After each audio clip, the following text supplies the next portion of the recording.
Hello, everybody. This is Catholic Dad, episode number 55, a warning to feminists. The warning to feminists would be this, that there are multiple laudable goals within the feminist movement.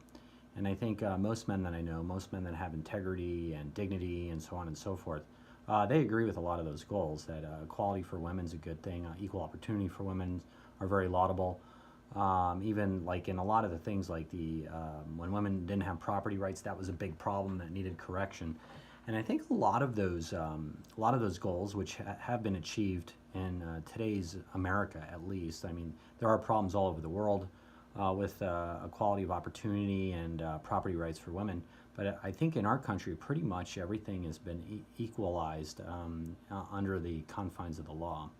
The one warning would be that if you include in your political motivation for feminism, not just equality and equal opportunity and laudable goals, but also goals that include the abrogation of duty, that weakens your position. And it also it makes people not like your position very much either. And what do I mean by that? There's been many social advances in the country since the 60s, 50s even, and a lot of those have to do with contraception, abortion, no-fault divorce, and so on and so forth. And these have been achievements of the women's movement for the most part.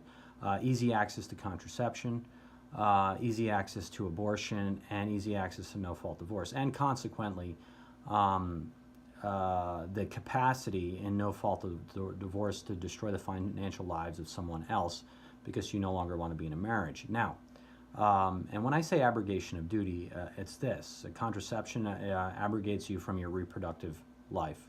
Abortion abrogates the duty you have toward your unborn child. No-fault divorce abrogates you from the duty of your husband or your spouse. And it's also, I mean, it goes the opposite way as well. And when you do such things, and actually I want to say one thing, that if a man, and here's the funny part, if a man were to be abrogated from his abrogate his duties to women from his reproductive life, if he were to abrogate his duties to his unborn children, if he were to abrogate his duties that he has to his spouse, the world, everybody in the world, man, woman, children, everybody else, would call him out on it and essentially say that he's pathetic, that he's not worthy of calling himself a man, that he's part of the problem in society. Now we have a movement that's in towards women. The women are claiming the right to contraception, the right to abortion, the right to no-fault divorce. And when women do it, we call it the women's movement.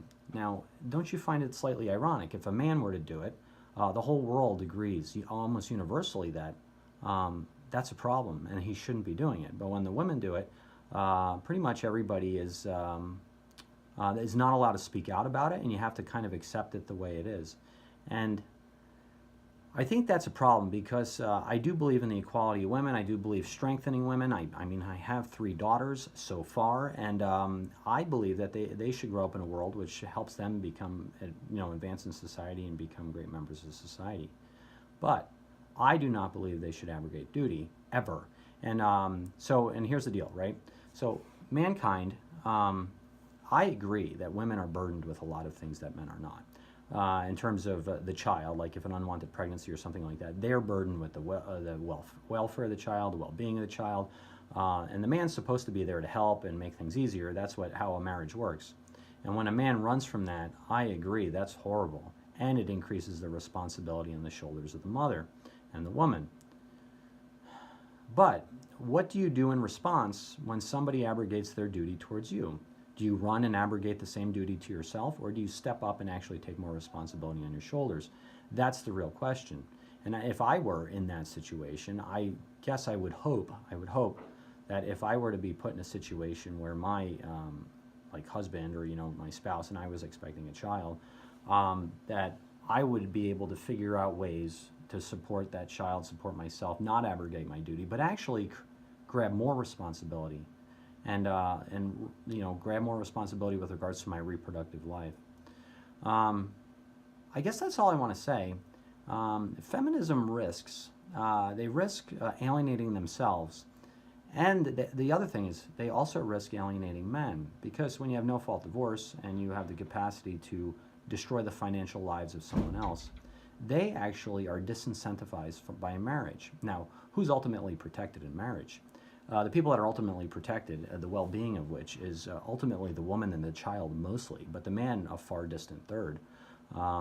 Because the man, I mean, he's not as inclined to marriage as women are, but women need marriage, or like benefit from it greatly, because it's for the well-being of them and the well-being of their children. So if you disincentivize marriage for a man, he's less inclined to do such thing. So the ultimate losers are not the men. The ultimate losers are the women and the children.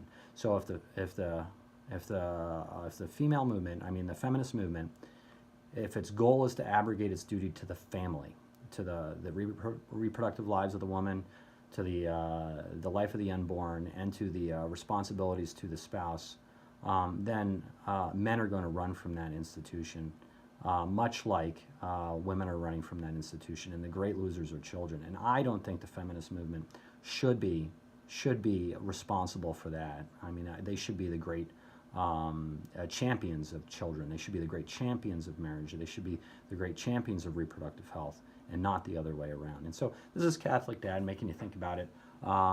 Please like or subscribe, share with your friends, and God bless. Get the Mass, pray the Daily Rosary, and have a great day. Thank you, everybody.